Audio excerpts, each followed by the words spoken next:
네, 안녕하세요. 여섯 번째 강의 시작하도록 하겠습니다.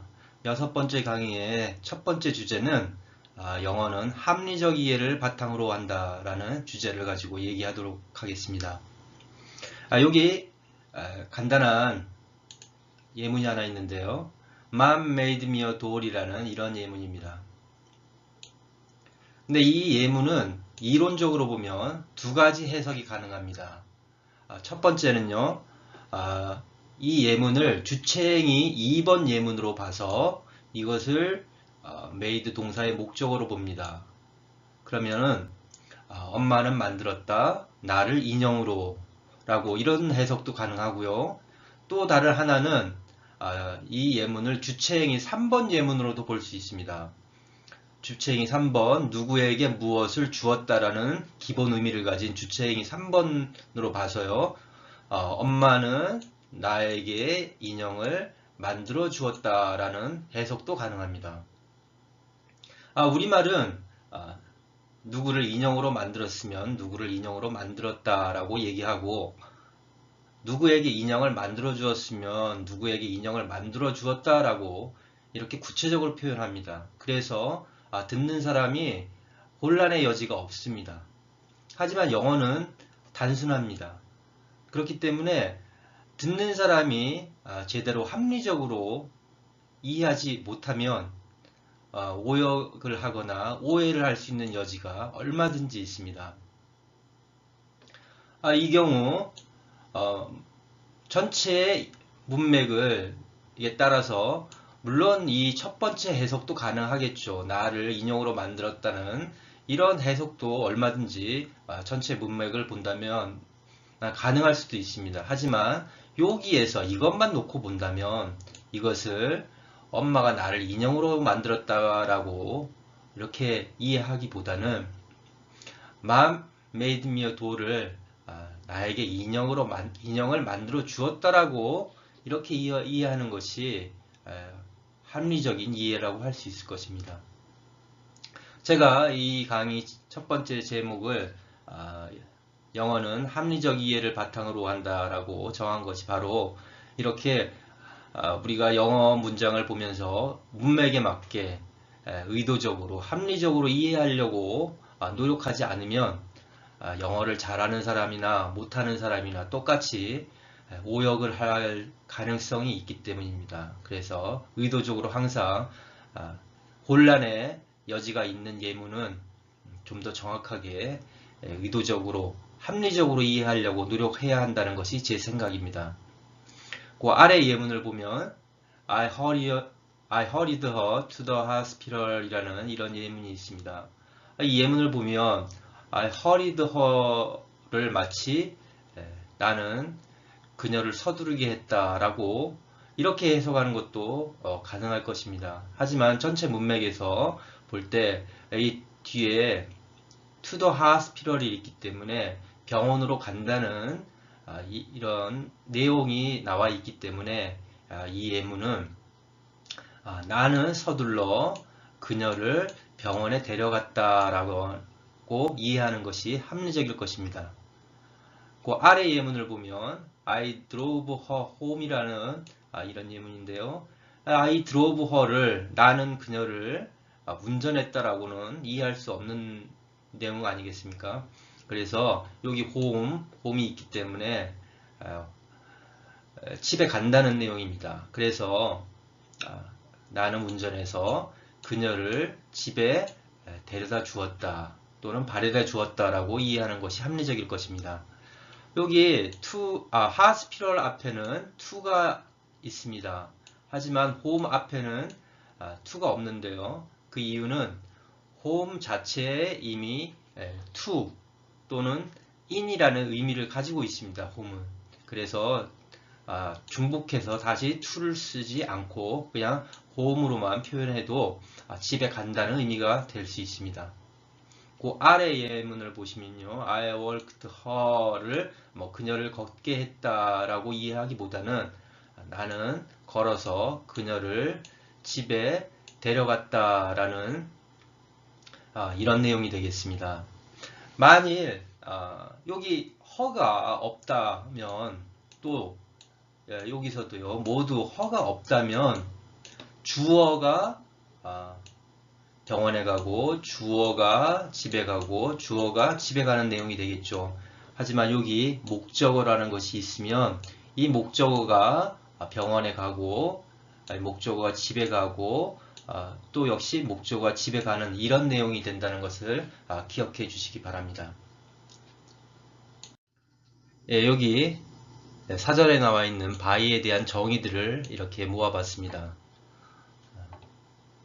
한 열 몇 가지가 되는 이런 정의들이 나와 있는데요. 결국 이걸로도 by를 전부 다 표현했다고는 할 수가 없을 것입니다. by가 특정한 의미가 있는 것이 아니라 문장 속에서 특정한 역할을 하기 때문에 문장이 바뀌고 문맥이 바뀌면 이것 이외에 또 다른 의미로 해석해야 될 경우가 분명히 있을 것입니다. 이것도 결국은 여기에 나와 있는 이런 의미라는 것들도 결국 문장 속에서 by를 합리적으로 이해한 결과일 뿐이지 결국 이런 by에 이런 의미가 있다고는 할 수가 없습니다. 그래서 새로운 의미로 해석해야 될 경우가 생기면 물론 사전을 찾아봐야 하겠지만 일단은 그 문맥 속에서 by를 어떻게 하면 합리적으로 이해할까를 한 번쯤은 노력해 보는 것이 의미가 있을 것입니다. 오래전 미국에 남성 4인조 그룹 올포원이라는 그런 그룹이 있었습니다. 그룹이 히트시킨 노래 중에 I Swear라는 이런 노래가 있는데요. 이 노래 첫 대목이 이렇게 시작합니다. I swear by the moon and the stars in the skies라는 이런 내용이 첫 구절로 나오는데요. 제가 우연히 영어 방송을 보게 됐습니다. 그 방송의 진행자는 남녀 한 분씩 이렇게 되어 있는데, 그분들은 영어를 참 잘하시는 분들입니다. 이제 그분들이 이 가사를 이렇게 해석을 하셨습니다. 하늘에 있는 달과 별 옆에서 맹세한다 라는 이런 해석을 하셨습니다. 그런데 하늘에 있는 달과 별 옆에서 맹세한다는 이 말이 무슨 말입니까? 아무래도 이 문맥 속에서, 이 문장 속에서 by는 무언 옆에서라고 해석해서는 안 된다는 생각이 들었습니다.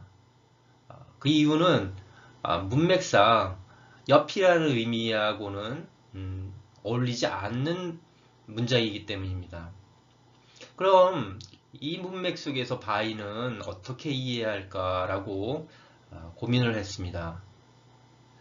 주체행위가 I swear, 나는 맹세한다 라는 의미고요. 그것의 중심이 되는 것이 하늘에 있는 별과 달이라는 내용입니다. 뭔가를 맹세를 하는데 그 행위의 중심이 되는 것이 하늘에 있는 달과 별이다 라는 것인데요. 그럼 어떻게 이 by는 이해해야 될까요? 잠시 동안의 고민 끝에 이렇게 해석하면 되겠다는 생각이 들었습니다.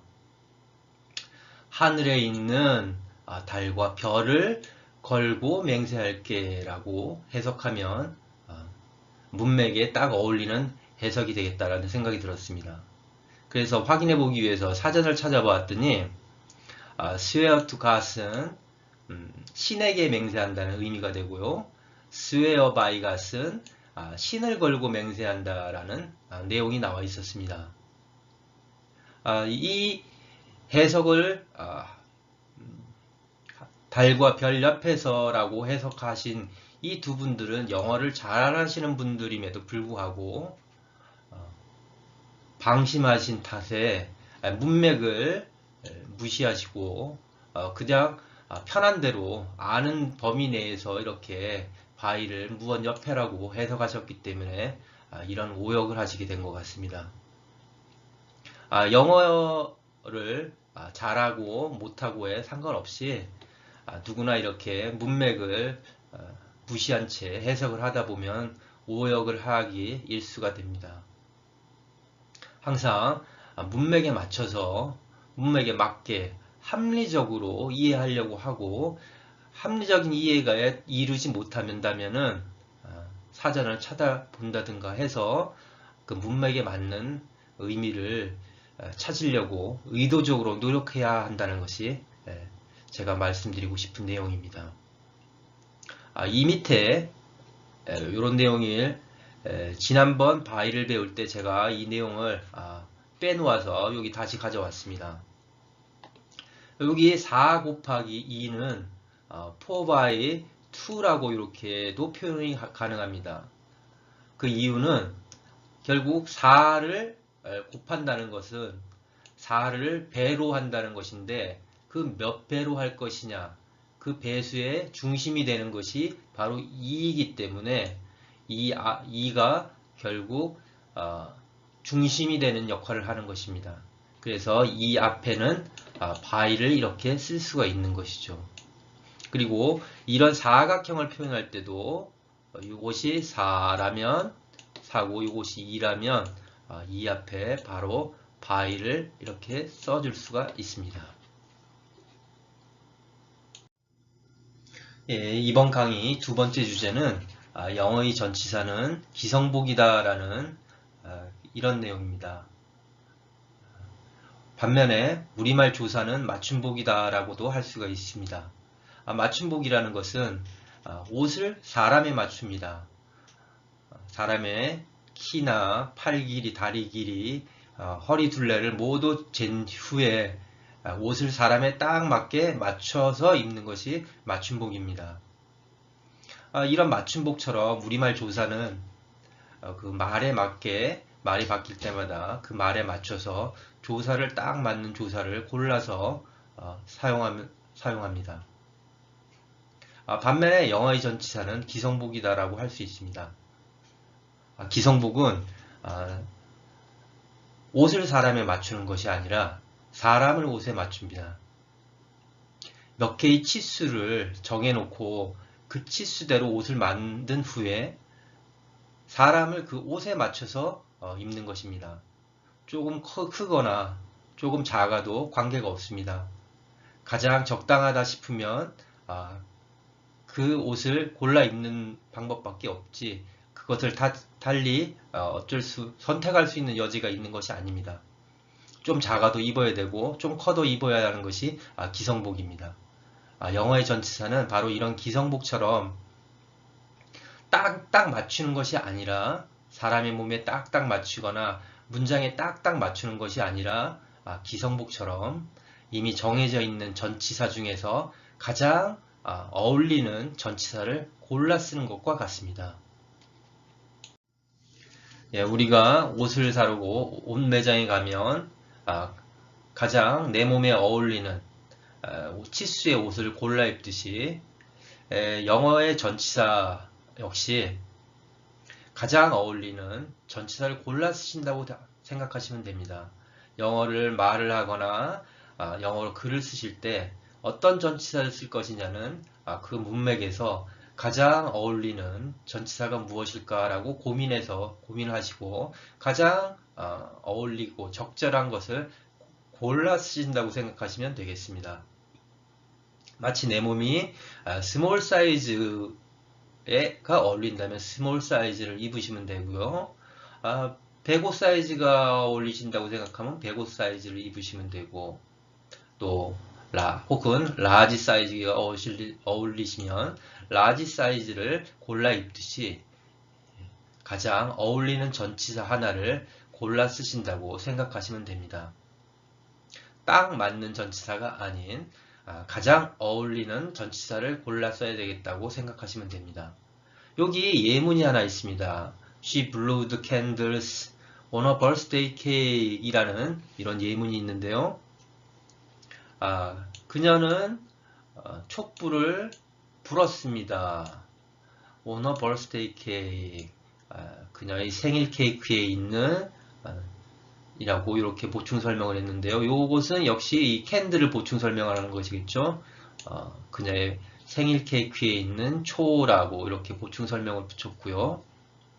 그런데 여기를 보시면 she blew the candles라고 이렇게 주치 행위만 나와 있습니다. 내용이 없는 것이죠. 그녀가 초를 불어서 그 결과 내용이 어떻게 됐는지에 대한 내용이 없습니다. 그래서 결국 이 문장의 내용은 그녀는 불어서 촛불을 껐다라는 이런 내용입니다. 근데 여기 그것이 내용이 표현되지 않았습니다. 그래서 여기에 나와 있는 전치사 중에서 하나를 골라서 여기에 넣어야 하는 것이죠. 그러면 촛불을 끈다는 내용에 가장 어울리는 전치사는 뭐가 될까요? by는 어울리지 않을 것 같습니다. from 그렇고요. on은 오히려 켠다는 의미에 가까울 수가 있겠죠. 그럼 off는 어느 정도 좀 가능성이 있습니다. 그 밖에 down 같은 경우는 오히려 촛불의 크기를 줄인다는 내용이거나 이런 또는 촛불의 크기를 키운다는 의미에는 적합하겠지 끈다는 내용에는 적합하지 않습니다. 이 밖에 behind는 뒤라는 의미가 강하고요. 그렇기 때문에 이런 것들보다는 역시 이 out을 쓰는 것이 가장 적절하겠습니다. 우리가 야구 선수가 타석에 들어가서 스트라이크가 3개 들어오면 삼진 아웃 당하듯이 마치 이 촛불도 불어서 아웃 시킨다고 이렇게 생각하시면 되겠습니다. 그래서 이 자리에 들어갈 가장 적절한 전치사는 아웃이 되겠습니다. 그럼 오늘은 여기까지 준비된 강의가 여기까지고요. 다음 시간에는 전치사 from에 대해서 배워보도록 하겠습니다. 요 전 시간에는 전치사 to에 대해서 배웠는데요. 그 다음 시간으로 from을 선택하게 된 것은 from과 to는 상대적인 개념을 가지고 있습니다. 그래서 서로 짝을 이루는 것이 좋습니다. 그래서 다음 시간에는 전치사 from에 대해서 배워보도록 하겠습니다. 지금까지 시청해 주셔서 감사하고요. 다음 시간에 뵙도록 하겠습니다.